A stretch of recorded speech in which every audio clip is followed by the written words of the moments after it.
जय हिंद एवरीवन, स्वागत है आपका वी नेशन ट्रिपल वन के एक नए एपिसोड में, जहां आपके लिए लेकर के आते हैं इंडियन डिफेंस की प्रमुख अपडेट्स को। सबसे पहले तो चैनल को सब्सक्राइब करना मत भूलिएगा।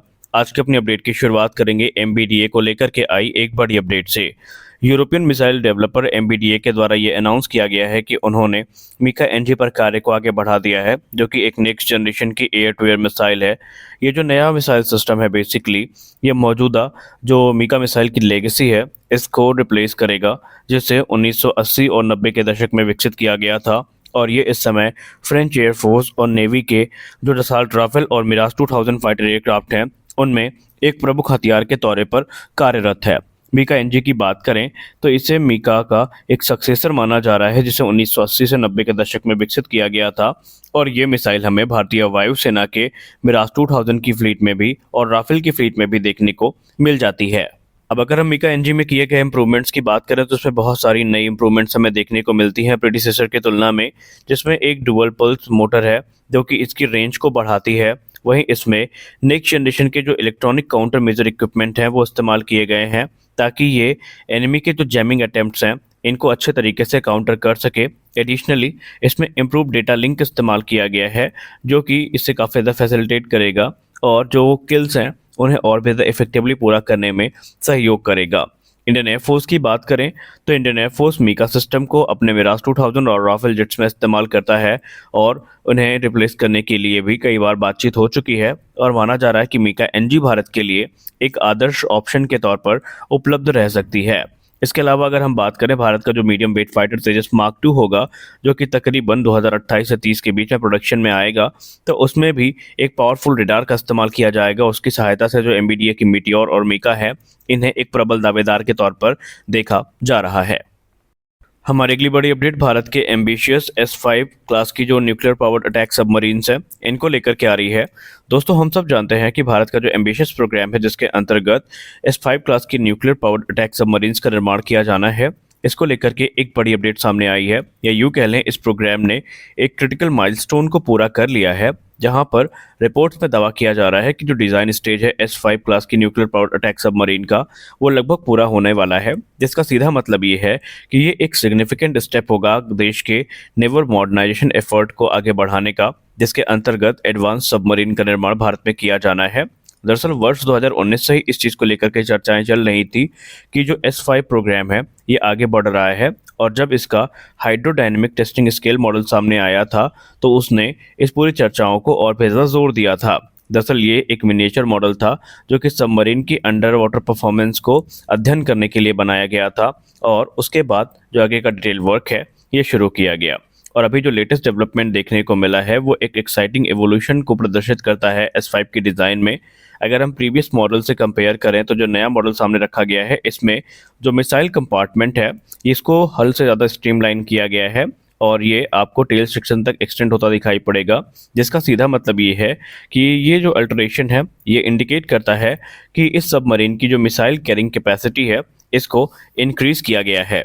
एक्सपर्ट्स ये मानते हैं कि ये जो डिजाइन शिफ्ट है ये कहीं ना कहीं S5 को इस चीज़ के लिए अलाउ करेगा कि ये तकरीबन 16 लॉन्च ट्यूब को एकोमोडेट कर सकेगी, और इन लॉन्च ट्यूब में हमें K5 submarine launch ballistic missile देखने को मिल सकती है, जो कि MIRV कैपेबल होंगी, यानी multiple independently re entry vehicle जो मिसाइल्स हैं ये हमें देखने को मिलेंगी इस सबमरीन में, जिससे कि इसकी ऑफेंसिव कैपेबिलिटी कई गुना ज़्यादा बढ़ जाएगी। हालांकि ये डेवलपमेंट काफ़ी प्रॉमिसिंग है, लेकिन अभी भी जो अधिक डिटेल है इनको अनडिस्क्लोज रखा गया है। हमारी अगली बड़ी अपडेट हिंदुस्तान एरोनॉटिक्स लिमिटेड से है। हिंदुस्तान एरोनॉटिक्स लिमिटेड का जो Indian multi role helicopter programme है, जिसको हम IMRH के नाम से जानते हैं, जिसके अंतर्गत एक मीडियम लिफ्ट हेलीकॉप्टर का निर्माण किया जाना है, ये चर्चाओं में है। इसके पीछे की वजह है एक कंप्यूटर जनरेटेड मॉडल जो कि HAL के द्वारा रिवील किया गया है, जहां पर यह 13 टन वजनी जो हेलीकॉप्टर है अपनी ऑफेंसिव कैपेबिलिटी को प्रदर्शित कर रहा है। एक तरफ हम सब जानते हैं कि जो IMRH है इसका इस्तेमाल ट्रूप ट्रांसपोर्ट और दूसरे कामों के लिए किया जाना है, और ये चीज़ तो संभावित थी कि आज नहीं तो कल इसका जो एक अटैक वेरिएंट है ये देखने को मिलेगा।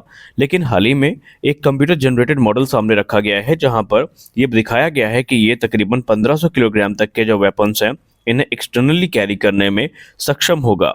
अगर आप इमेज को गौर से देखेंगे तो आपको ये पता चलेगा कि हेलीकॉप्टर के दोनों साइड आपको 3 हार्ड पॉइंट्स देखने को मिलेंगे, जिनके पास ये एबिलिटी होगी कि वो dual anti tank guided missile racks को कैरी कर सकेंगे, जहां पर एंटी टैंक गाइडेड मिसाइल्स का इस्तेमाल किया जाएगा।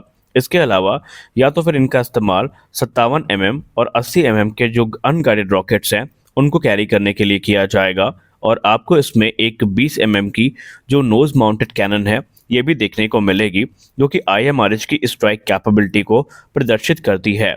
इंडियन मल्टी रोल हेलीकॉप्टर के डेवलपमेंट की बात करें तो ये एक काफ़ी सिग्निफिकेंट स्टेप होगा इंडिया की इंडिजिनस डिफेंस कैपेबिलिटी को एनहांस करने के लिए। हालांकि शुरुआती तौर पर ये कहा गया था कि IMRH का कोई अटैक वेरिएंट हमें देखने को नहीं मिलेगा, लेकिन क्योंकि कंप्यूटर जनरेटेड मॉडल में ये हमें देखने को मिला है तो हम ये कह सकते हैं कि IMRH न सिर्फ ट्रूप ट्रांसपोर्टेशन में इस्तेमाल किया जाएगा, बल्कि ये अटैक रोल में भी इस्तेमाल किया जा सकता है। IMRH के हमको अलग अलग वेरिएंट देखने को मिलेंगे, जिसमें एक होगा इंडियन एयरफोर्स और आर्मी के लिए, और दूसरा होगा भारतीय नौसेना के लिए, जिसको हम DBMRH के नाम से जानेंगे, और वो हेलीकॉप्टर भी सेम कैपेबिलिटी के साथ हमें देखने को मिलने वाला है। हमारी अगली और अंतिम अपडेट तेजस मार्क 2 प्रोग्राम को लेकर के आ रही है। हमने लास्ट वीडियो में बात करी कि कैसे तेजस मार्क 2 के लिए जो इंडिजिनस सॉफ्टवेयर डिफाइंड रेडियोज हैं ये विकसित किए जा रहे हैं, जिसके बाद इसकी कम्युनिकेशन कैपेबिलिटीज काफ़ी इनहेंस होंगी। लेकिन अब एरोनॉटिकल डेवलपमेंट एजेंसी और नेशनल एयरोस्पेस लैबोरेटरीज के द्वारा कुछ नए कदम उठाए गए हैं, जहां पर एक कॉस्ट इफेक्टिव मैन्युफैक्चरिंग टेक्निक को आगे बढ़ाया जाएगा, जहां पर इस एयरक्राफ्ट का न सिर्फ निर्माण काफ़ी आसान होगा बल्कि इनका रख रखाव काफ़ी आसान होगा। वहीं इनमें जो एडवांस कंपोजिट मटेरियल्स हैं ये भी इस्तेमाल किए जाएंगे।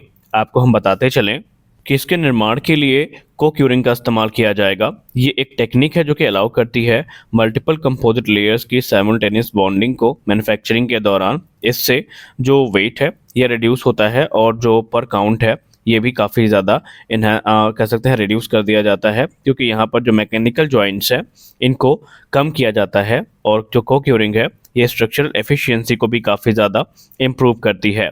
और इसके लिए बाकायदा जो एरोनॉटिकल डेवलपमेंट एजेंसी है और नेशनल एयरोस्पेस लैबोरेटरीज हैं इन्होंने साथ में हाथ मिलाया हुआ है, और इन्होंने विशेष प्रकार के जो high strength intermediate modulus carbon composite हैं इनको विकसित भी किया है, जिसका इस्तेमाल इस प्रोजेक्ट में किया जाना है। इसके लिए बाकायदा एक फ्लैपरॉन स्ट्रक्चरल असेंबली को क्रिएट किया गया है, और नेशनल एयरोस्पेस लैबोरेटरी ने आडा को 5 अक्टूबर 2023 को ऑफिशियली ये हैंड ओवर भी कर दिया है। तो यहाँ पर तेजस मार्क 2 का जो निर्माण कार्य है इसको फास्ट ट्रैक करने का पूरा प्रयास किया जा रहा है। बात करें रोल आउट की तो अगले वर्ष कंफर्म है कि इसका रोल आउट हमें देखने को मिलेगा, यानी 2025 में रोल आउट कंफर्म है, और 2026 में इसकी जो पहली उड़ान है संभावित है कि हमें देखने को मिल जाए। और हमने पूर्व की वीडियो में आपको बताया ही है कि 6 अलग अलग प्रोटोटाइप्स हमें इसके देखने को मिलने वाले हैं। तो आज के इस वीडियो में बस इतना ही। हम आशा करते हैं ये वीडियो आपको अच्छी लगी होगी। वीडियो अच्छी लगी तो वीडियो को लाइक करिए, नए हैं चैनल को सब्सक्राइब करिए। मिलते हैं अगले वीडियो में, तब तक के लिए जय हिंद।